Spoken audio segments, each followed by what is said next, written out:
সালাম আলাইকুম।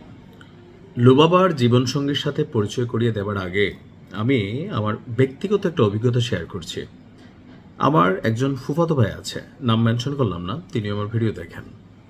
তো আমাদের যে ভাবি ছিলেন, তিনি ছিলেন যথেষ্ট, ধরেন থাকে না যে দুষ্ট বালিকা টাইপের একজন ক্যারেক্টার। তো মোটামুটি একটু কি বলা হয়, শব্দগত আসলে আমার ধরেন মোটামুটি একটু জনপ্রিয় ছিল, সুন্দরী, যথেষ্ট সুন্দরী। তা আমার ফুফাতো ভাই তিনি আবার হাফেজ না, কিন্তু ইসলামকে মোটামুটি ভালোই ধারণ করেন। তো ওনার যখন বিয়ে হয়েছিল, তো বিয়ের দিন আমার ফুফাতো ভাইয়ের দাড়ি ছিল এত বড়। তো ভাবি তো ব্লুটুথ গার্ল, এখন হুজুরের সাথে যাইব না, কিন্তু তিনি তো হুজুর না, একজন প্রাইমারি স্কুলের শিক্ষক, এই মুহূর্তে প্রধান শিক্ষক তিনি। তো ওই দিন ভাবিরে শ্বশুরবাড়িতে নিয়ে গেছিলাম আমি, মানে আমার সাথে রিক্সায় গেছিল। তো এই হচ্ছে পার্ট ওয়ান। এরপরে পরের দিন দেখলাম যে ফুফাতো ভাই দাড়ি টাড়ি কামাই ফেলছে। তো পুরো ফ্যামিলি হতাশ, কিরে দেখো বিয়া কইরা বউয়ের কথায় কি কি করলো। কিন্তু ঠিক ঘুরা ঘুরা 1 বছর পরে হুট করে আমি আমার ফুফুর বাড়িতে যখন গেলাম, তখন ভাবিও যে ভেতরের রুম থেকে সামনের রুমে আইসার কথা বললো না। আজকে প্রায় সম্ভবত বিয়ে হয়েছে 16-17 বছর, ভাবির চেহারার দেখি নাই। অর্থাৎ ব্লুটুথ গার্ল যে ভাবি ছিল, ওনাকে পরিবর্তন করে ফেলছেন আমার ফুফাতো ভাই। বাট স্টার্টিংয়ে এত বড় দাড়ি বাসরাতে কামাই ফেলছিল। বাট তার একটা পরিকল্পনা ছিল যে কিভাবে আসলে ভাবিকে তিনি পরিবর্তন করবেন। তো এতগুলো কথা কেন বললাম, একসময় ব্লুটুথ গার্ল লুবাবা, ছোট্ট পিচ্চি, সবার কাছে জনপ্রিয় ছিল। আর আমাদের যে একজন নাট্যাঙ্গনের জনপ্রিয় অভিনেতা সম্ভবত আব্দুল কাদের মরহুম, ওনার ছেলের ঘরের নাতনি ছিল। তো যাই হোক, লুবাবা বিভিন্ন বক্তব্য বা বিভিন্ন টপিকে মোটামুটি আলোচনায় থাকতো। কিন্তু হঠাৎ করেই যে লুবাবা বদলে গেছে লাস্ট কয়েক মাস, আমরাও ভাবছি হয়তো ভাইরাল হওয়ার জন্য সে বোরকা, হিজাব, নিকাব এগুলাকে অ্যাডপ্ট করেছে।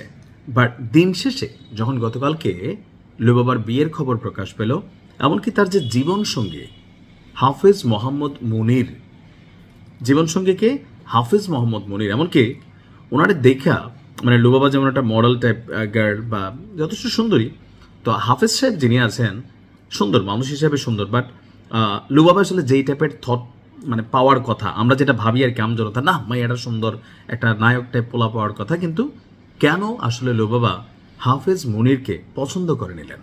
তো মুনির সম্পর্কে কিছু তথ্য আজকের এই ভিডিওতে থাকছে। মডেল সিনবিন লুবাবার বাগদান সম্পন্ন হয়েছে, আর সম্প্রতি নিজের ফেসবুক পেজে দেওয়া একটি পোস্ট থেকেই আসলে বিষয়টা সামনে আসে। পাত্রের পরিচয় প্রথমত গোপন রাখেন তিনি, এবং এতে পাবলিকলি একটা কৌতূহল তৈরি হয় যে আসলে কে এই ব্যক্তি। তো তার যে স্বামী মাহমুদ বিন মুনির, তিনি একজন প্রবাসী, এমনকি একজন আলেম। কে যে কখন হেদায়েত হয়, আর কিছু আছে কুত্তার বাকালাঞ্জা, এগুলা কখনোই হেদায়েত হয় না।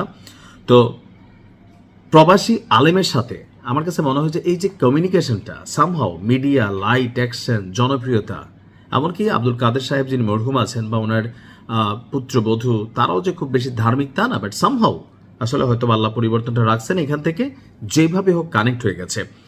তো দুই পরিবারের সম্মতিতে ঘরোয়া পরিবেশে বাগদান সম্পন্ন হয়েছে। আর পারিবারিক ব্যবসার সূত্রে আপনার বর্তমানে কুয়েতে বসবাস করেন মাহমুদ বিন মুনির, অর্থাৎ তিনি একজন কুয়েত প্রবাসী। 2021 সাল থেকে তিনি কুয়েতে অবস্থান করছেন। আর পবিত্র কোরআন হিফজ সম্পন্ন করার পর কওমি মাদ্রাসা থেকে দাওরায়ে হাদিস শেষ করেছেন। পড়াশোনা করেছেন ঢাকা এবং নরসিংদীর বিভিন্ন মাদ্রাসায়।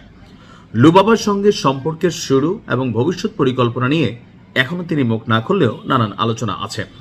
তো গত বছরের শেষ দিক থেকেই হঠাৎ করে বিনোদন অঙ্গন থেকে নিজেকে সরিয়ে নিয়েছিল। বোরকা, হিজাব, নিকাবের মধ্যে লুবাবা যখন সামনে আসে, যেহেতু বাংলাদেশ ধর্মপ্রাণ দেশ বা মুসলিম কমিউনিটি বেসিস দেশ, আমরা অনেকেই ভাবলাম যে ফেসবুকে ভাইরাল হওয়ার জন্য হয়তোবা লুবাবা নতুন একটা ট্রেন্ড চালু করছে, কয়দিন পরে কই এর বোরকা কই যাবে, অনেকেই তো পড়ছে, আসছে, গেছে। বাট বিহাইন্ড দ্য সিন ছিল, থাকে না যে প্রত্যেকটা মানুষের লাইফে একজন মানুষ থাকে যে পরিবর্তন করতে আসে।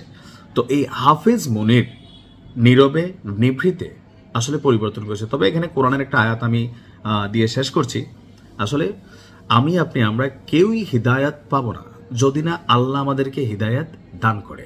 তো লুবাবাকে আল্লাহ হিদায়াত দান করেছে, আমরা আশা করি তার জীবন সুখের হোক, সমৃদ্ধি হোক, শান্তি থাকুক, বারাকা থাকুক।